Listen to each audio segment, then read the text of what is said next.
नमस्कार, तुमचं पुन्हा एकदा मनापासून स्वागत आहे। आज बाथरूम आणि वॉश एरिया स्वच्छ करणार आहे। काही दिवसापासून हा भाग नीट स्वच्छ करण्यात आलेला नाहीये। सगळ्यात आधी अर्बन वाइप क्लीनर बेसिन, नळ आणि काउंटरवर स्प्रे करून घेते आणि 2 मिनिट तसंच राहू देते, कारण त्याच्यावरती साचलेला थोडासा जो मळ दिसतोय तो सैल होईल। तोपर्यंत काउंटर घासायला सुरुवात करते। रोज पाणी पडत असल्यामुळे आणि सतत वापर होत असल्यामुळे हा भाग पटकन खराब दिसायला लागतो। आता मायक्रोफायबर कापडाने नळ पुसते। आता मागची भिंत ही पुसून घेते। इथेही बारीक पाण्याचे शिंतोडे साचत राहतात, त्यामुळे अधूनमधून ही भिंत पुसणं गरजेचंच असतं। आता बेसिन सुद्धा घासून घ्यावी लागेल, कारण बराच वेळ झाला यावरती स्प्रे मारून घेतलेला आहे। ड्रेन जवळ सुद्धा या ठिकाणी तुम्ही पाहू शकता की हार्ड वॉटरचे डाग दिसत आहेत।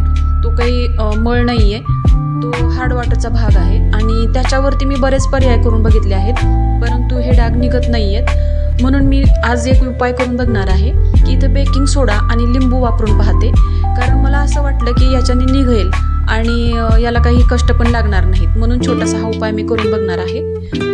परंतु याच्यावरती मला काही फरक एवढा जाणवत नाहीये। आता आरसा स्वच्छ पुसून घेते। स्वच्छ आरसा झाला की पूर्ण वॉश एरियाच उजळून दिसतो। आता बेसिन कोरड्या कापडाने पुसून घेते, त्यामुळे काय होईल तर याच्यावरती जे पाण्याचे डाग दिसत आहेत तुम्हाला, ते पाण्याचे डाग राहणार नाहीत आणि या ठिकाणी बेसिन खूप स्वच्छ दिसणार आहे। या काउंटर टॉपवरती मी कॉर्नरला एक ऑर्गनायझर घेतला आहे। त्यामध्ये बरंच सामान आपलं राहू शकतं, म्हणजेच या ठिकाणी तेलाची बॉटल असेल, फेस वॉश असतील किंवा पावडरचे डबे असतील किंवा इतर साहित्य बरंच काही यामध्ये राहू शकतं।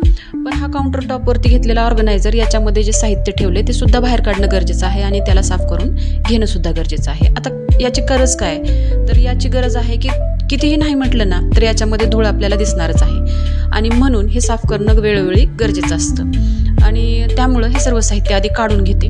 काढून घेतल्यानंतर एक एक कप्पा मी स्वच्छ करणार आहे। एक एक कप्पा स्वच्छ करताना बघा ही धूळ थोडीशी मला दिसत आहे आणि त्यामुळं हे साफ केल्यानंतर किती सुंदर वाटते ते तुम्ही पाहू शकता। आता हे सगळं सामान मी परत एकदा लावणार आहे याच्यामध्ये। सगळं स्वच्छ झाल्यावर आता वस्तू परत जागेवर ठेवते।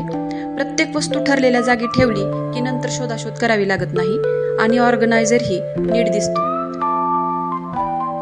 रोज खोलवर साफसफाई करून घेणं शक्य होत नाही, पण वेळ मिळाला की मी याची साफसफाई करून घेतच असते।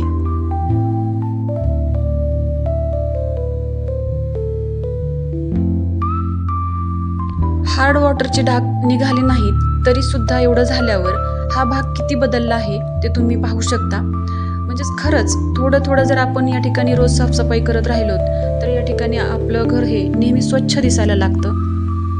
आता तुम्ही पाहू शकता, थोडा वेळ दिला की किती छान फरक पडतोय, म्हणजेच किती सुंदर आपला वॉश एरिया छान दिसतोय।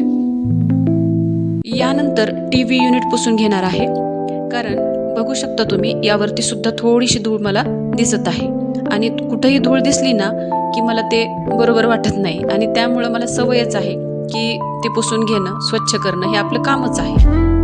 माझी आई नेहमी म्हणते की हात फिरवेल तिथं लक्ष्मी बसते, म्हणजेच आपण जिथं जिथं स्वच्छता कराल तिथं तिथं लक्ष्मीचा वास असतो। टीव्ही युनिटवरचा हा फ्लावर वास आणि राधाकृष्णाची मूर्तीही हलक्या हाताने पुसून घेणार आहे।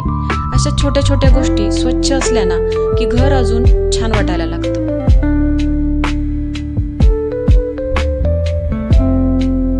आता खिडक्या पुसून घेते।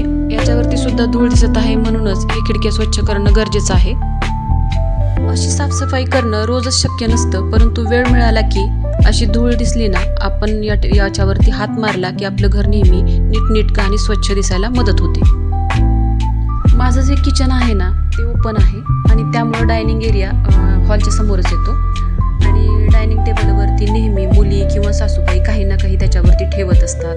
तो वापरात जास्त आहे आणि त्याच्यामुळं त्याला वारंवार साफ करणं हे गरजेचं वाटतं मला आणि म्हणूनच मी रोज एकदा हलकासा कापड मारून घेते याच्यावरती।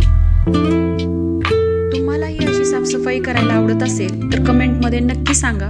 तुमची एखादी सोपी आणि उपयोगी क्लिनिंग टिप असेल तर तीही शेअर करा, मला वाचायला नक्की आवडेल। व्हिडिओ आवडला असेल तर एक लाईक नक्की करा। चॅनलवर नवीन असाल तर सबस्क्राईब करायला विसरू नका। तोपर्यंत काळजी घ्या। बाय.